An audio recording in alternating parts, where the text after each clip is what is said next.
I've been working with refugees and asylum seekers for the last 3 years.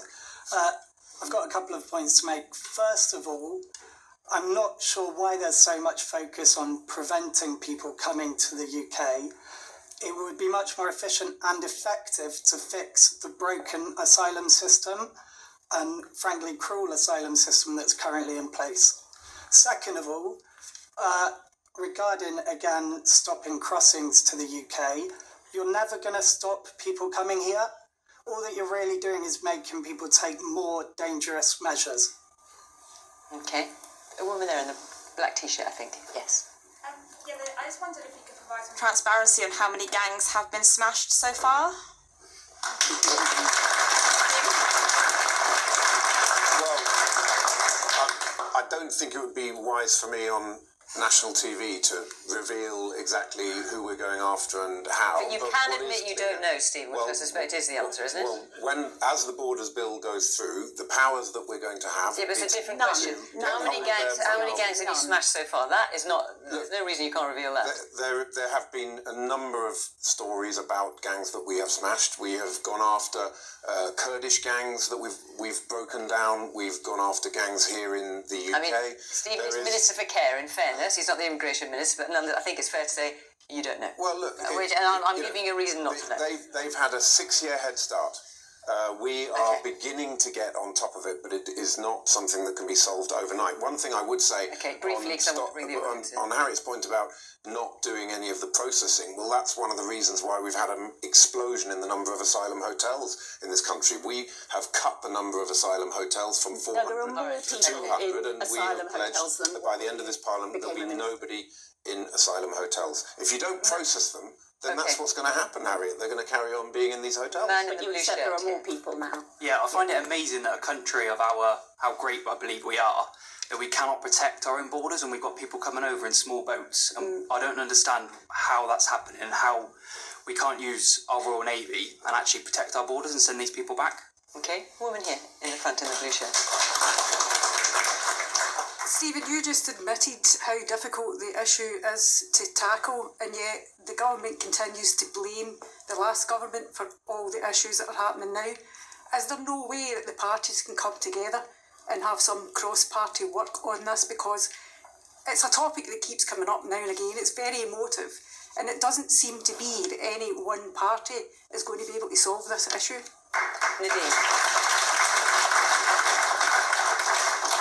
So, dear man in the blue shirt, you're absolutely right. It's incredible that we can't protect our own borders, and we never will be able to do that until we leave the ECHR, because it's the European Convention on Human Rights. Yes, and it's the courts that prevent us from being able to send many of these people back. Try deporting somebody who is in an asylum hotel in this country back to their place of origin, if you know what their country of origin is, because most of them actually just throw overboard their papers, their passports, if they have them, before they even get into the UK, which is part of the problem. I mean, there are a number of countries in Europe, as I'm sure you know, that have reduced the number of people coming in and remain within the ECHR. And the number was dropping when the Rwanda scheme was a viable deterrent. But of course, this government scrapped it as soon as they got in. It no longer became a deterrent. And Stephen, you can't blame... the judges stopped it as well. The court stopped it. So that's why it didn't get off the ground. And then Labour came in and they decided not to. And we're never, ever going to continue with it. And they made that clear during the general election. And you cannot blame the last government for the many thousands of people who've arrived illegally in this country since you came into power. You know this one-in, one-out scheme? We've sent 46 back out of thousands. 46 have gone back, but France have sent us 23. And out of those 46, one of them has come back again. It just isn't working. It is not a deterrent. And the only time or in the future when this problem is going to be dealt with any effectiveness and a plan is going to be delivered is when the two parties that have completely failed to control this have gone and Reform take power, because Reform are the only party who have a plan in stopping illegal immigrants coming to our shores. You may laugh, You may not when what is that reform plan? is in What government. is the plan? Well, leaving the ECHR is the first most important part of that So plan. is international cooperation not And an as important the part young of man stopping said, this? we may What would that use do the to Royal Navy. What would leaving the ECHR do to international cooperation? Do you think it would help or hinder? I don't, when it comes to our borders, well, help or hinder is irrelevant. Help or hinder is totally irrelevant. Our job is to protect our borders. We're paying, I think it's £4 billion a year on asylum hotels at the moment. That's just on the cost of the asylum hotels. That's not on the resources that the NHS, that are being channeled into the NHS also, and into our public services. So, Stephen, it's not just a case of stopping people coming into our country, into asylum hotels and draining our finances. It's also a case of making sure that in the future that the UK can actually keep an NHS that's viable, keep an NHS that we can fund, because at the moment it's a black hole that money's going into because we have thousands of people arriving in our country. And it's about maintaining the integrity of our public services, because at the numbers that we have of people coming into this country at the moment, we simply cannot guarantee that. Marianne.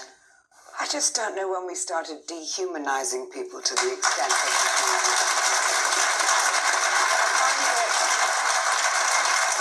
I find it really shocking. I actually have to admire the chutzpah of the man who's tried twice to get to the UK.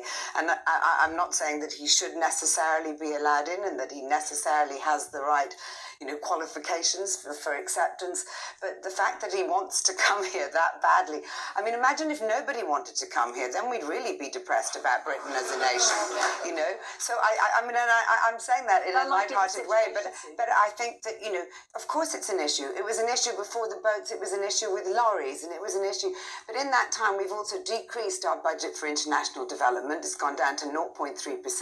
We have a completely shambolic asylum system.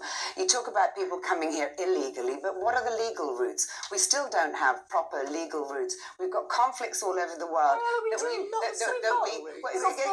Okay, so I'm a woman in the Congo, and I'm one of the 80,000 women who's been raped as a result of the conflict that's going on there, completely unbridled, which is all to do with elements for our mobile phones. And I desperately need to escape. My family's been wiped out. What's my legal way of applying to come and join my sister who's here in the UK? It is impossible, and our system is completely broken, and I don't disagree with that.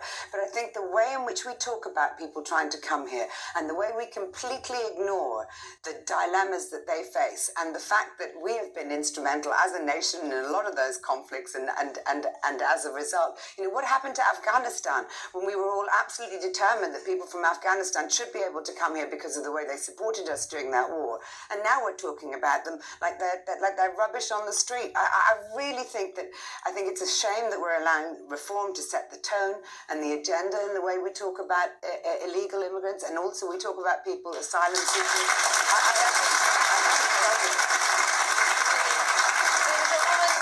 All the white sweaters, but you had your hand up. Do you still want to say something? Yes. Just got a simple question, really. Why is it that Poland can do all of this and we can't, as Great Britain? Why do all of what? Well, just allow everybody in. In Poland, you can't go in. There aren't any illegal immigrants, but in the UK, you can come in anytime. Go to hotels, but there's people, English people, veterans in the streets, like I saw in Swindon today. Okay, I'll let you come back. Just take one more point. Yes, woman in the red top there with the glasses. Let's just get a microphone to you. There you go. I think people need to really think also about the fact that we've got a dropping birth rate in this country and we need people to come. And actually we should be welcoming some of these people. And yes, you've got a suit and tie on there, yes. I think the original question was about the one in, one out policy, and if the Rwanda policy ended up, you have to pay people to leave, as I understand it. That is, then this policy of making people waste their money to come here, that is surely a step up, practically speaking.